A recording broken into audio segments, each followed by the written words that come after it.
said, "Stop, police." I was like, "Oh, hell, it's a cop." I turned around and walked back. The community of Bloomington, Illinois, trembled with fear as a horrifying series of sexual assaults gripped the town. At the beginning it was gun to my head, knife to my throat.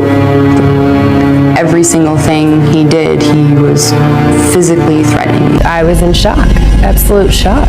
I looked at the door and saw the light there, and something just didn't seem right, and that's when I saw him.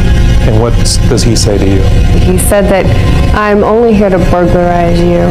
I don't want to hurt you, but if you scream, if you make any noise, I'll shoot you." A relentless predator, cleverly covering his tracks, had the authorities scrambling to apprehend him. In a riveting episode of Investigation Discovery's Married with Secrets, The Man with Two Faces, the shocking truth behind Jeff Pello's dual existence is exposed. On the surface, he was a decorated police officer and a devoted family man. But beneath this facade, he harbored a dark and sinister compulsion, preying upon unsuspecting women for years. Jeffrey Pello, a seasoned veteran of the Bloomington Police Department, enjoyed immense respect within the ranks and was hailed as an exemplary citizen. A loving father to his 3 children, his outward appearance concealed a chilling secret. It was in June of 2006 when the unexpected arrest outside a woman's home set off a chain of events that would unmask Jeff's heinous crimes. Responding to repeated knocks on her door late into the night, an officer encountered a man lurking nearby. I didn't even feel comfortable going outside by myself. That's how much my life changed. Janelle already knows that she is being stalked and watched by an unknown man for more than a month. One night, Officer Pello stood by Janelle's window watching her closely, and immediately, he was caught by Janelle's fiancé, which then sparked a confrontation between them. Scott asks this person, "What are you doing out there?" The guy's immediately arguing with him. He's trying to tell Scott that he's out there fishing. He was staring up at our bedroom window with black gloves on, no fishing equipment whatsoever. So then that's why I started asking him more questions. This guy just keeps arguing with him, and it makes no sense whatsoever. And I had the baseball bat raised, and I was ready to swing at him. He walks away after a brief confrontation. The next month, he came back again when he knows that her fiancé has been deployed and starts knocking on her door. I walk out to the front door, and there's nobody there. Knocking out the door like an urgent knock. Janelle then calls 911 immediately. Someone was just knocking on the door right anyway, and my dog is going crazy. Hey, what's your address, man? I walked towards the back of the house because I already saw that no one was in the front. Once I get to right here, I see a person standing against the house there in the north with his back up to the wall.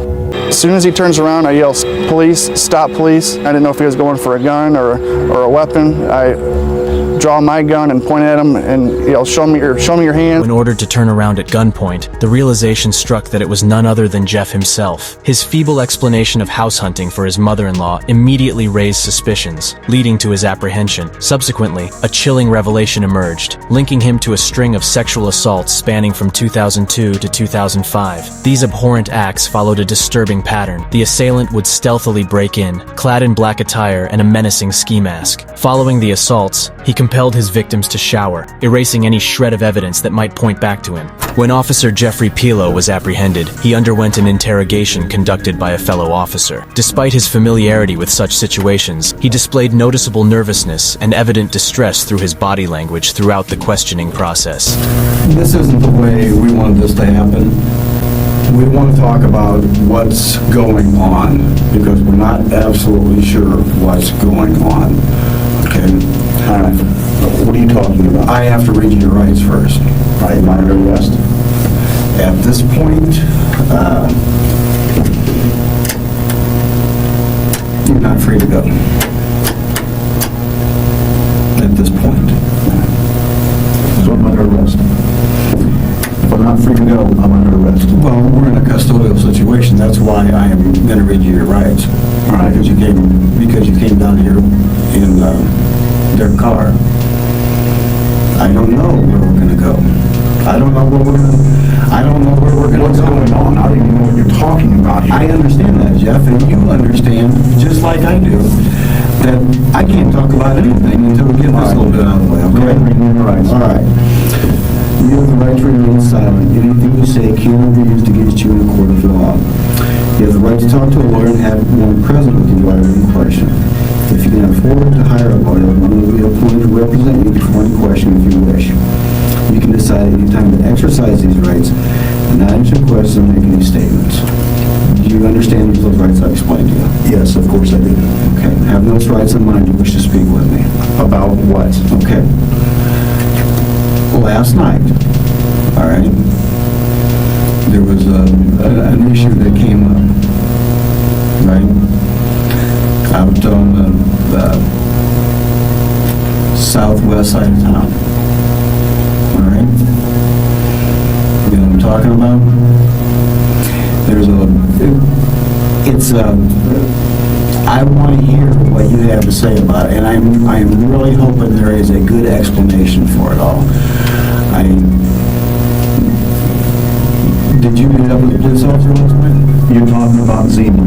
Yes. When I was walking around by the lake, looking at the lake down there, again, I drove down there, I couldn't sleep.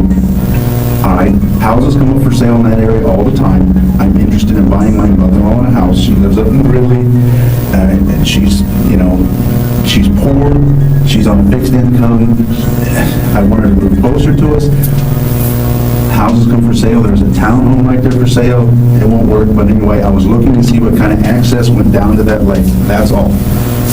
All right, I was started to walk around, I parked, walked down, looked at the lake. When I was leaving, Where'd you park at? I don't know the name of the street. But it wasn't right there where you were at.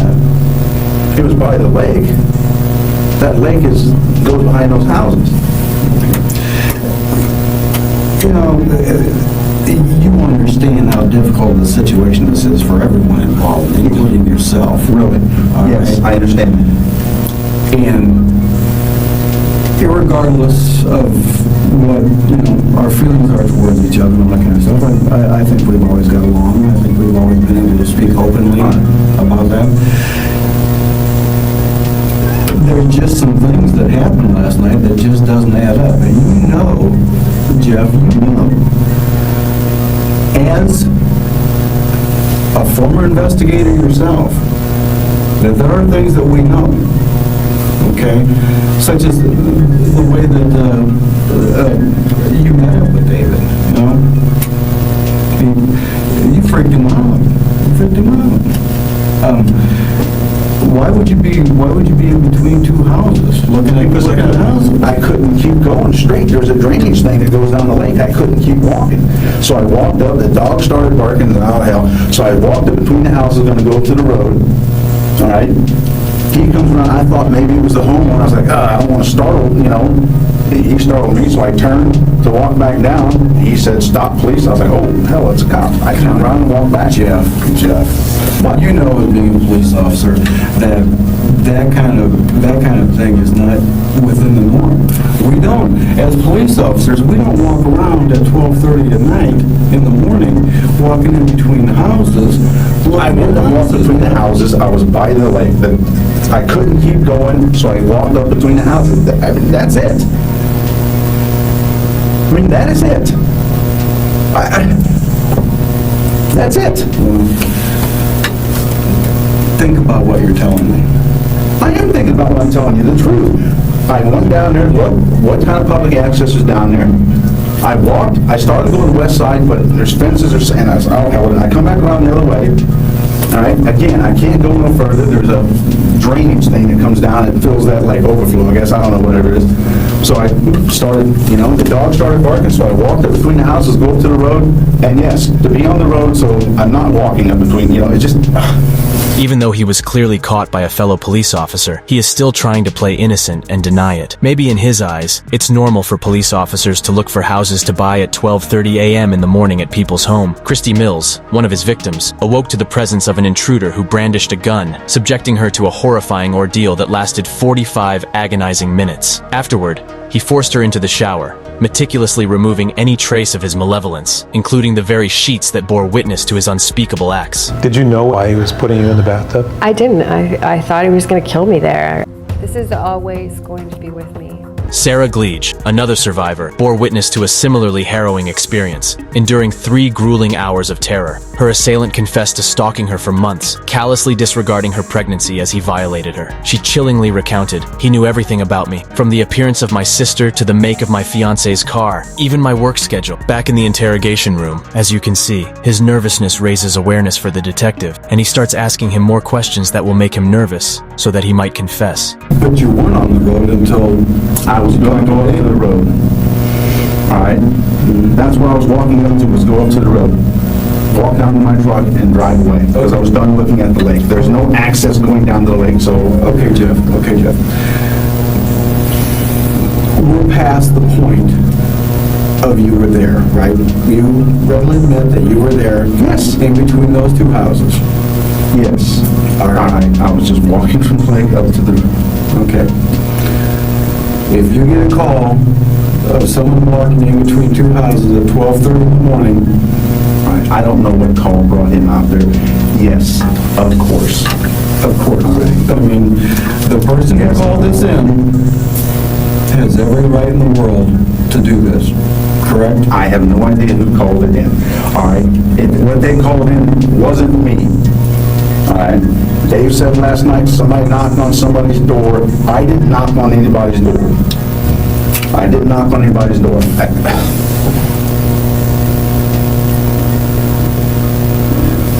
did not knock on anybody's door. I don't know what else you're trying to allege here. I don't want to jump to some kind of conclusion. Right.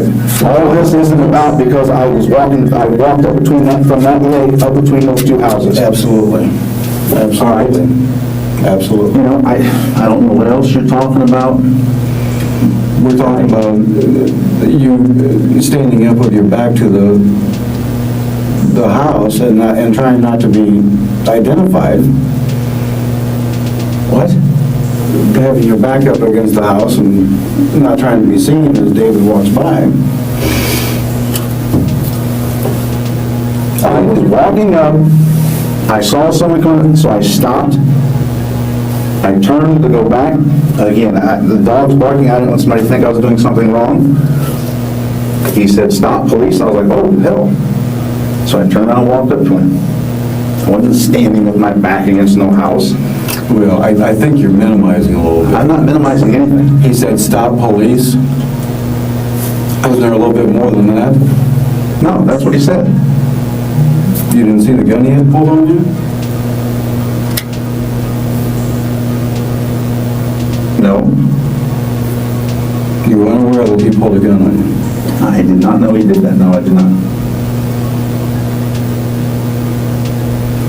When I turned and walked towards him, so he could see who I was, that I wasn't a threat.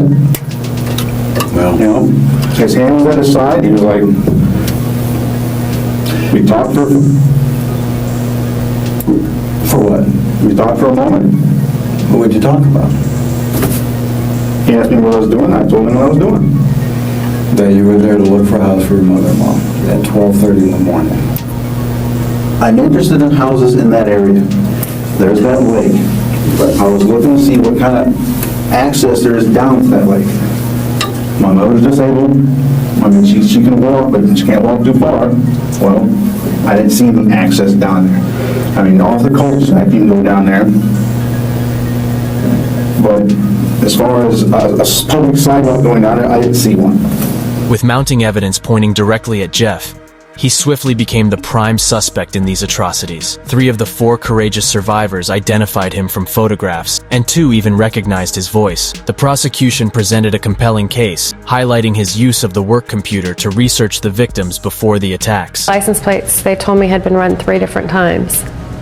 And you hadn't gotten any traffic tickets? Never had a traffic ticket, never had a warning. Yet, Jeff defiantly claimed that someone else had exploited his computer. Further incriminating evidence surfaced at his residence, including flashlights, gloves, ski masks, and a jacket. Additionally, his home computer harbored a disturbing collection of violent, explicit images. In June of 2008, a resolute jury found Jeff guilty on 35 counts, including 25 charges of aggravated sexual assault. The prosecution painted a grim portrait of Jeff as a man fixated on sadistic rape, driven by a twisted desire to assert dominance and control control over his victims. The judge, appalled by his betrayal of trust, sentenced him to an unfathomable 440 years in prison in August of the same year. Uttering the damning words, "You transformed from a protector of our community into a plague upon it," the judge resolved to ensure that Jeff would never walk free again. Jeff persisted in proclaiming his innocence throughout the legal proceedings, yet his sentence was later marginally reduced to 375 years. According to prison records, he remains incarcerated at the Menard Correctional Center in Randolph County, Illinois, forever cut off from society, where his dark secrets will haunt him till his last breath. If you want to watch more stories like this, press like, subscribe, and turn on notifications. Thanks for watching.